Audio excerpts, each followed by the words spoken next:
Assalamualaikum warahmatullahi wabarakatuh. Saya Aulia Nur Aziza, kelas 1 MPIC. Saya akan mempresentasikan tentang hakikat dan teori-teori perkembangan manusia.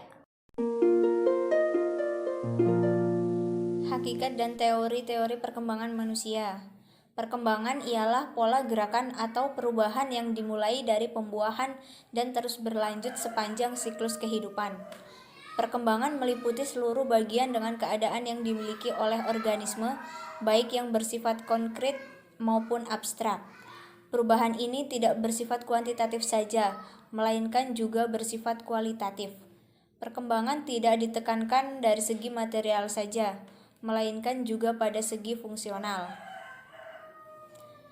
Menurut Yusuf Syamsu, perkembangan adalah perubahan-perubahan yang dialami oleh individu atau organisme menuju tingkat kedewasaannya dan kematangannya yang berlangsung secara sistematif, progresif, dan berkesinambungan, baik yang menyangkut fisik maupun psikis.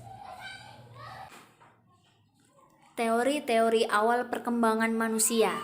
Yang pertama, teori preformasionisme. Selama berabad-abad yang lalu, manusia melihat anak-anak sebagai makhluk yang sudah terbentuk utuh, sebagai sebuah miniatur orang dewasa. Di dalam sains, teori ini sangat menyolok pada teori awal embriologi.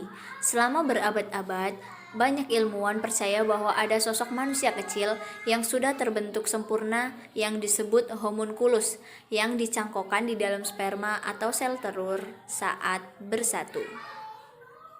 Yang kedua, teori environmentalisme Locke.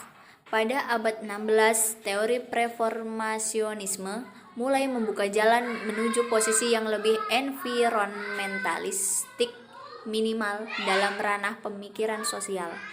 Anak-anak, menurut pandangan baru ini, tidak dilahirkan seperti orang dewasa, melainkan menjadi dewasa lantaran pengasuhan dan pendidikan yang mereka terima. Titik awal teori Locke adalah penolakannya terhadap doktrin ide bawaan. Locke mengakui bahwa individu memiliki temperamen yang berbeda-beda, namun secara keseluruhan lingkunganlah yang membentuk jiwa. Jadi yang penting di sini adalah pembelajaran selama masih bayi. Pada saat itu jiwa berada di dalam kondisi yang paling lunak sehingga kita bisa membentuknya seperti yang kita inginkan. Dan sekali kita melakukannya, sifat dasarnya sudah ditetapkan untuk seumur hidup. Yang ketiga, teori naturalisme romantik Rousseau. Menurut Rousseau, tahap utama perkembangan manusia itu sesuai rancangan alam. Tahap ini terbagi menjadi 4 bagian. Pertama, masa bayi, dari usia 0 sampai 2 tahun. Bayi mengalami dunia langsung lewat indranya. Mereka tidak mengetahui ide atau pemikiran apapun.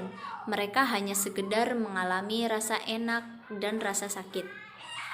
Meskipun begitu, bayi sangat aktif, penuh ingin tahu, dan cepat sekali belajar.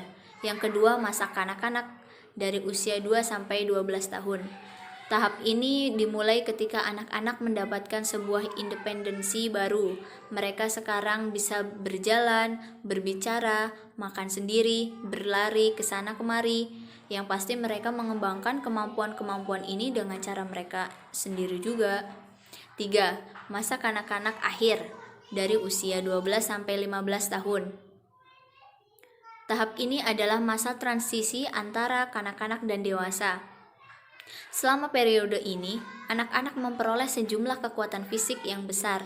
Mereka bisa melakukan pekerjaan orang dewasa. Yang keempat, masa dewasa. Hanya pada tahap inilah anak-anak menjadi makhluk yang sepenuhnya sosial, dimulai dari masa pubertas. Rousseau menyatakan bahwa pubertas dimulai pada usia 15 tahun, suatu usia yang lebih lambat dibanding kondisi kita sekarang. Tubuh mengalami perubahan dan hasrat mulai naik dari dalam dirinya. Sekian penjelasan dari saya tentang hakikat dan teori perkembangan manusia. Mohon maaf jika ada kesalahan. Wassalamualaikum warahmatullahi wabarakatuh.